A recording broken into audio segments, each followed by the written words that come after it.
Hey everybody, I'm Andy, and this is PodSquad, a show about how teens think. Today, I was forced to be here, and today's topic is going to be mental health and well-being. Let's roll the intro. I would like us first introduce each other, us first. So I'm Andy in grade 8 right now, grade 9. Grade 8 right now, grade 9 next year. And next year I'll be in boarding school in Connecticut. Could you introduce yourself? Yes. So I'm Emma Horton. I live in the United States in New York, close to where you're going to be going to boarding school. I'm going to be, when I get back to the U.S., a senior at Susquehanna University, where I study international business and sustainability management. And I've just finished my 2-month internship at Survival Skills Vietnam. Yeah, that sounds cool. Yeah. Okay, so let's start with an icebreaker. For this activity, we're gonna have two lies and a truth. I'm gonna say my 2 lies and 1 truth first, and then I want you to say yours. Okay. So my 2 lies and 1 truth is that 1, I'm going to an international school. 2, I was born in Hanoi, and 3, I've tried scorpion meat before. Which do you think is true? I don't know. I kind of hope they're all true. They'd all be kind of cool. Yeah. Born in Hanoi. Okay. Before I reveal the answer, can you go through your 2 lies and a truth? Yeah. Okay. My 2 lies my 2 lies and 1 truth. Yeah. I have 3 dogs. I have never been to Canada. Yeah. And I have been skydiving. Yeah. I think your truth is the 3 dogs. I don't know, it seems a bit random for a lie.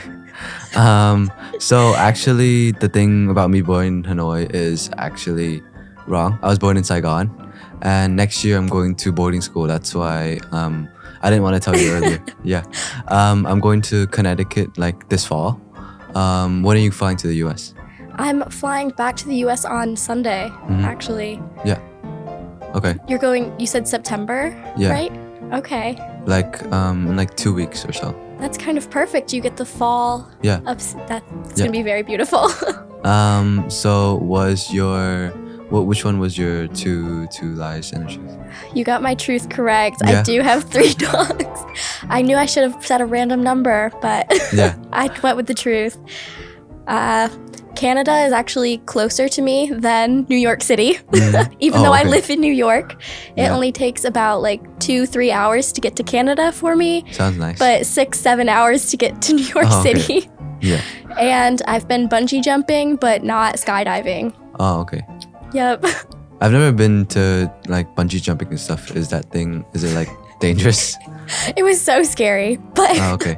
But it was fun? Yeah, once you're on the bridge, you just have to do it. Yeah. I did not want to do it. I tried to back out so many times, but my friends were like, no, you have to do it. You have to. You can't back out. And I went to peer pressure and I jumped off a bridge with my friends. Yes. Yeah. So how long have you been in Vietnam? I've been here for 8 weeks, so just almost 2 months. I heard you've been here for an internship. Is that right? Yes. I actually got to intern with SSVN, Survival Skills Vietnam. Yes. It was so amazing. I never really knew about, being in the United States, first aid is just everywhere. Yeah. Everyone's trained in it. Teenagers are trained in it. I don't think it's something that normal in Vietnam. I don't know. I mean, at least. But how'd you find the experience? It was eye-opening for sure. I was working on the marketing aspects for SSVN. So I had to learn the company in and out, and I got to read all their statistics. Yes. And they were just shocking by how many accidents just happen in Vietnam, either motorcycle or motorbike accidents, which happen every day, and how long it takes for an ambulance to get to an accident. I actually saw how shocking that was when I was in a Grab car that got through a roundabout faster than an ambulance. Oh, okay. So it was just, it made me realize how important first aid actually is. How was did you have any problems during your stay or your internship? No, I actually didn't. I was having so much fun, and I was really worried about the language barrier between me and my coworkers. Yep. But they all were really willing to try and learn English with me, or we'd speak over Google Translate for words they didn't understand. Yep. Or if I was explaining something, I would look it up on Google and show them too. So it actually all worked out. Yeah. And that was really my biggest worry when coming here. But it actually worked out great. Yeah. Could you say like a sentence in Vietnamese? I can say hello. I can say xin chào. Can you say it to the camera? Yep, xin chào. Okay. Other than that, how'd you feel like in general about your first week of work? It was good. I really had to get back into waking up before 8 o'clock in the morning because I had scheduled all of my classes before, so I didn't have to wake up before 10 o'clock in the morning. So it was just the waking up that I really had to get back into the routine of. So like I'm curious, like out of like all of the countries that you could have chosen, why'd you choose Vietnam? I had always really been interested in Vietnamese culture ever since I was younger. For some reason, all throughout high school and my primary school, we got to pick a country and do so much research on it. I've picked Vietnam multiple different times for projects that a lot of people were picking countries in Europe. And for some reason, I kept picking Vietnam. So when I had the opportunity and everything lined up perfectly with my study abroad, it felt like I had to pick it. And it turned out to be amazing. So you said your study abroad. What can you say? Like, can you tell me what it was about? Yeah. So my university, it's mandatory to study abroad. Oh, yeah. And so we had a partnership with a school in Australia. Yeah. So I actually got to spend 5 months in Australia. So I left in February. Yeah. And I came straight from Australia to Vietnam in June. So it's been a lot of fun. But I got to do business classes and just learn more about Australian culture while I was there. So that was exciting. During your time here, what do you think was like your, I don't know, highlight or like the most memorable experience that you had? Okay. I think it was really just meeting everyone. Like I've met so many amazing people. I actually traveled with a barista at my office to her hometown in her home village in Ninh Bình. And I got to meet her family, and it was the sweetest thing ever. And she has 3 younger siblings. And I cried when we had to leave them. I was only with them for 4 days, but it was just so sweet. That sounds nice. So how'd you find Ninh Bình? It was gorgeous. I loved it. I mean, I did. That was where one of my lowlights happened. I will say that. I scared my abroader members while I was there. But it was just so beautiful. We got to do so much hiking and riding in boats. We actually had a fish jump out of the water into the side of the boat. And everyone screamed because they thought the fish was going to jump in the boat. But it was a lot of fun. Okay.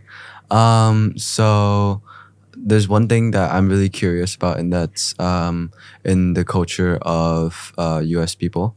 So it's like when you're 18, our parents normally like force us to go to school right away and like get a job. But then like in the US, there's this thing called like a gap year. I've heard of it, but I'm not sure how it works.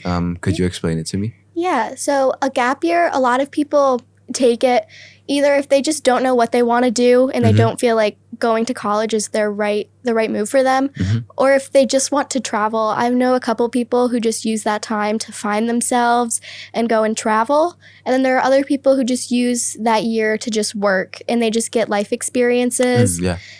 And I think it's really important for a lot of people, if they choose to do a gap year, to just use that time to better understand themselves. And I think that really plays into mental health. How about for you? Did you take the gap year? I actually did not. I took... So my education path has been a little unconventional because I did a year of university while I was still in high school. So I'm only doing university for 3 years officially after I graduated. So I just went straight from high school, which was my senior year, and my first year as a college student, and went straight into university. But I've met a few people, like I think in the US, you don't have to go to college. So I think that's why gap years are more common, because there's not a push for university. I have a younger brother, and he just graduated high school. Oh, yeah. And he decided he did not want to go to college. He wanted to just go and work. Oh, okay. And yeah, so my parents have just been supporting him. He actually moved it's like a 30-hour drive away from my house, across the country, because he was like, I just want to go out and just be on my own for a little while.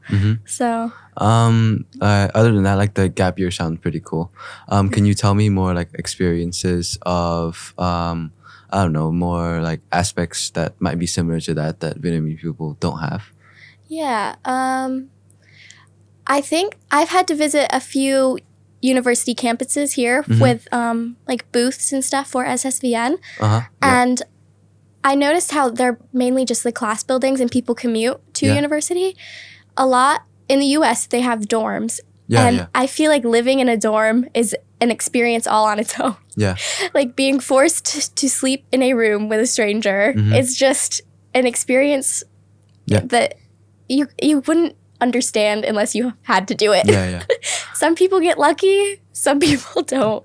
I ended up being one of the lucky ones, and I'm still best friends with the person that I had to share a room with. Like we could look over at each other in the middle of the night and we'd just see each other. We were that close. We were probably our beds were probably me to you away from each other. And so we were just always there. That sounds pretty fun, because like next year I'm actually going to I already mentioned, but like I'm going to boarding school, so I'm excited to like meet my roommate and stuff, and then like see if I like it or not, I guess. How is like other than that, other than like your experience of work in general, how'd you find like the food in Vietnam? The food was amazing. Sorry, could you say my watch is going off. It's fine. But since I can't read Vietnamese, I normally just go with a friend and have them pick whatever they want for me. And then I just eat it. So I have no idea what I've been eating these past 2 months, but it's all been really good. So I think like something really good about Vietnam is like its street food. Do you like try that a lot? Yes, it is so good. I love it. I really just pick, if I'm by myself, I pick food based off the pictures. It's very helpful. What do you think is a dish that like, I don't know, best represents Vietnam? I really loved the rice paper like pizza. That was the best food I've ever had. It was so good. I had it in Dalat. It was just so yummy. Is that like the best thing that you've tried in Vietnam? Is there like another dish that's, I don't know, better? I had lots of random food at a street vendor that was like, it looked like potatoes. But it wasn't potatoes, I guess. I don't know. It was purple, though. It kind of tasted like a sweet potato that was fried, but it was purple. And I have no idea what that was. But it was really good. I was with someone who spoke Vietnamese, so she ordered everything. And she was like, just try it. It'll be good. And it was. So other than like your experience in you said Dalat, and you went to Ninh Bình, right? Other than that, did you go anywhere else? I went to a coastal city, Mune. Is that how you say it? Yep. We went there actually our first weekend in Vietnam. I went with my other interns that were here. For that being our first trip, it was pretty good. We had it was interesting because we still had not gotten used to everything, like crossing streets. But it was really fun, and we got to go to the beach. It was nice. How'd you find like, other than like locations in Vietnam, how'd you find like I don't know, Australia as well? Australia was very different because it was completely different than where I live in the U.S. because I live like middle of New York, so nowhere near the ocean or any beaches. And then when I was in Australia, I lived 10 minutes away from the beach. So they were like, you can do classes online, and I would just sit at the beach and do my classes on the beach. So it was really nice, and the weather was very hot. Just like here. Preparing for Vietnam. Yes, it worked out perfectly because it was snowing when I left the U.S. and then it was their summer. and I was sweating to death. It was awful. Yeah. But then I get here and I'm like, oh, I'm set. Yeah. Perfect. Other than Vietnam and Australia, did you go anywhere else during your trip? Yeah. Australia was actually the first time, besides Canada, that I'd left the US. Mm-hmm. So I traveled to New Zealand while I was in Australia because we had a break in our semesters. Yeah. And that's actually where I bungee jumped, was in New Zealand. That's why I had to do it. Uh-huh. And then here we had to renew our visas. So we went to Thailand for a weekend. But so far I've only been to 4 countries besides. Sounds fun. Yeah. Could you tell me more about like New York? You lived like near, not near urban areas, right? More like rural areas? Yes, it's very rural. I actually live by a bunch of state land. So that's like land protected by New York. So they can never be developed. It's kind of like parks, but it's just there. No one really goes on to it. It just is protected land. So I just have lots of trees and it's just so quiet. There's nothing going on. I think I live on a very secluded like dirt road in the hills. Yes. And my only neighbors are my grandparents. Sounds fun. Yeah, there's nobody else. So if I wanted to go to see my friend's house, I would have to beg my parents to drive me because it was just so far out. They all lived by my high school. How about like your school before? Like, was it far from your home? Yep. When me and my brother rode the school bus, we lived so far out that they would pick us up and we had an 1.5-hour bus ride to get to school. So we'd have to wake up before 6 o'clock in the morning to catch the bus to get to school on time. But then once we could drive, depending on how fast we drove, we could get there in like 15 minutes. Then like, I'm sure like a lot of people are dying to know, like, have you ever been to like New York City? I've actually only been there once. And it was this past year. My university was taking a group of students to see a Broadway play. And I was like, I feel like I should go. I live in New York, but I've never been to New York City. So they were like, yeah, you can come and bring a friend. So me and my friend went and watched a Broadway play in New York City. And I would probably go back to New York City again, but I'm definitely not driving in New York City. How do you think like, I don't know, like traveling to all these different countries and stuff has helped you like either with your personal branding or like with you as a person? Yeah. So I definitely feel like I've grown in confidence of being independent because I've just been on my own for the past like 6-7 months. And I feel like that's really helped me grow just as a person in general. Like having to rely on yourself a little bit more than even with I went to college, my parents were only 2 hours away. So they could come down if I needed something. Well, if I'm here, I need to rely on myself or make those connections with other people. And I think that's really helped me expand like my network of people. Because you don't have anyone else to rely on. You have to gain all those new connections, all those new people. And I think traveling really helps you understand that. And I've loved this experience so much. It's interesting because like I think I could also relate next year because I'm going to boarding school. So like for like the whole year, I'm probably gonna be away from home. So like of course I'm gonna miss Vietnam and my parents and stuff. But I think it's gonna be also exciting. So how are you? What's your relationship with like mental health and well-being and stuff like that? So mental health and well-being has always held a soft spot in my heart. It's just always been very important. And when I came to Vietnam, I'm working on the mental health first aid course, which SSVN is in the process of developing. And it's really just a way to decrease this, like the stigmatism against mental health. And I think it's just very important. Like in the US, we're finally being able to be open about it and acknowledging that everyone has these problems. And it's not something to be ashamed of. And I think it's really important, like even like everywhere. I think it's but very then important. like the thing is like I feel like it's kind of like underrepresented in like Vietnam. Like most people don't like do therapy or like stuff like that a lot in Vietnam. Yes, we have noticed that. two of the other interns that were working at my at SSVN with me, they were psychology majors. Oh, okay. And so they were trying to find like all this information about it. They were talking to 115 and trying to find hotlines or just how mental health patients are dealt with in Vietnam. And a lot of them are like, I think it's all of the systems are slowly being upgraded and like people are becoming more accepting.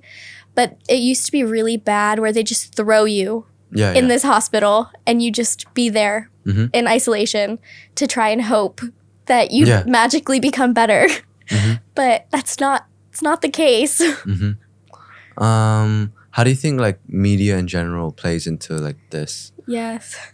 I think social media in general has a huge impact on just people's well-being and mental health. And I think slowly it's getting better and trying to lessen the stigmatism and make it seem like it's not as awful as it really is. But I still feel like it could go. It still has so many bad qualities. Like so many things are still happening that just worsen mental health for other people or just damage any progress that they've done. So I think that slowly as it's becoming more recognized and accepted, media will have to be forced to change to keep up with the people's demand. How do you have you ever done anything related to mental health before? No, I actually have not. So this was just a completely new experience to me. I've worked, I had a brief experience with mental health sort of at my university. We were helping provide free therapy to all the students, and that really helps. My university is amazing with that, and I think COVID played a huge part in that too because they finally realized like the pandemic really pushed people to realize that mental health plays a huge impact in everyone's lives, and therapy and talking to someone really helped so many people. And being a new person at a university surrounded by no one that you know, they realize that talking to a therapist really does help people when they're stuck in isolation, not allowed to socialize. So you said like talking to like people can help you with your situation. Personally, like what do you think we can do like as an individual to help a family member or a friend who might be struggling with their mental health? I think it's very important just to make sure that they know that you care about them and that you're always there. Like you might not have to push them to tell you what's wrong at that moment, but just like reassuring them that you are there for them and that if they ever need to talk, you're there. And you will care no matter what happens. Like you won't judge them. You'll just listen. And I think that's sometimes all someone needs is just to be heard. Like a listener. I think like I don't know, therapy and like mental health is like again underrepresented not only in Vietnam but also like the whole world. How do you think we can change that? I feel like this is such a huge issue. It's hard to imagine change on such a large scale, especially like the world, because mental health is underlooked everywhere. I don't know. That's a hard question because it's okay. It's just everywhere. Then like, how do you think like we could change it in a small scale? I really think just promoting well-being or healthy practices that could help strengthen your mental health. Why do you think like the US has like a lot of mental health help in throughout like the years, like therapy and stuff like that to help people? I really think we're growing as a nation to be open to talk about it. And I think that's really what's helping push the conversations is that they're being had. The conversations are being had. And people are less scared now to say that they're not feeling the best or they just need a break. And I think that's why it's being talked about so much in the US is because people are getting less scared or worried about how society is going to view their mental health. Yeah. How do you think like mindfulness and mental health correlate together? I feel like being aware of yourself and what you need as a person is really what impacts your mental health. Yeah. Because like the thing is, our school, my old international school, like they focus a lot on like mindfulness and how you take the time to like, I don't know, just focus on like your breathing and stuff, and like maybe it helps to calm you down, or like but like it's different from therapy where like you talk to somebody else. It's more like you tone out the things like that's around you, and then you just focus about yourself. So like I heard there's a lot of apps for reducing stress and stuff like that. How do you think do you think it's effective in general? I don't know how effective. I feel like it's more of a placebo. Yeah. But it can just make people feel better, and I think that's what can help. Like there are some apps that are just like, remember to breathe, and they give you breathe reminders, and I feel like just that little notification in the day, it's just a nice little reminder to take care of yourself. Like on my watch, my mom bought me my watch, and she set it up so it sets off a breathe reminder at random times throughout the day, and it's just nice to see it, and you're like just breathe, just remember to breathe, and it's just very nice. How do you think so like I think mental health and well-being is more like common for Gen Zs. Why do you think this is the case? Like, I don't know. Like, I don't think the other generations have really like invested a lot of their time into it. Yeah, I really think it's also because they were just really worried about what people would think. Yeah. Or that they would just think they were crazy. Yeah. And just not take it as like a serious issue, and just assume that these people are crazy and should be locked up. So I think it was really just fear or like showing weakness, because you know, we can't have grown men admitting that they're feeling sad. Yeah. So like there's this term called teenagerism, and it's like referring to like a psychological state of teenagers when they go through like the transition from childhood to adulthood. Like it's in movies, it's like the teenager is like more grumpy and emotional, I guess. Like at the certain age, people often ask like, who am I, and stuff like that. How do you think like this compares to reality? I think it is real. Like to a certain aspect, I think teenagerism is very real, and you just always have to be like, who am I? Like, I think that plays into your well-being as well, and your mental health, because you're constantly changing. Like you're not the same person you were 3 months ago, or even sometimes a month ago. Like who knows what could happen. So I think teenagerism, though I've never when I was reading over these questions, I did see teenagerism, and I was laughing. Just seeing that as a term was very interesting. But I think it is very real. So to end the discussion, I would like us to have like an activity, like lightning round, where like I just ask these short questions where like you just say like which one you like more, or like which one you agree to more.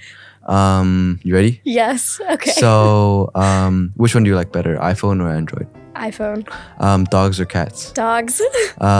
Milk first or cereal first? Cereal. Okay. I'm guessing you don't agree with that one. No, I do. Okay. Normal water or sparkling water? Normal. What's the last book that you read? I think the last book I read was for class. Yeah. And it was Dracula. Last TV show you watched? Brooklyn Nine-Nine. It's about New York City. Okay, thank you. Yeah, thank you so much. Thanks for coming to the show. Before you go, is there anything you would like to say to like the audience, if there are any right now? I would have to say to the audience that make sure to take care of your well-being and treat your mental health as a physical health. It's always important to think of your mental well-being as if your physical well-being. Thanks for watching. I'll catch you guys next time.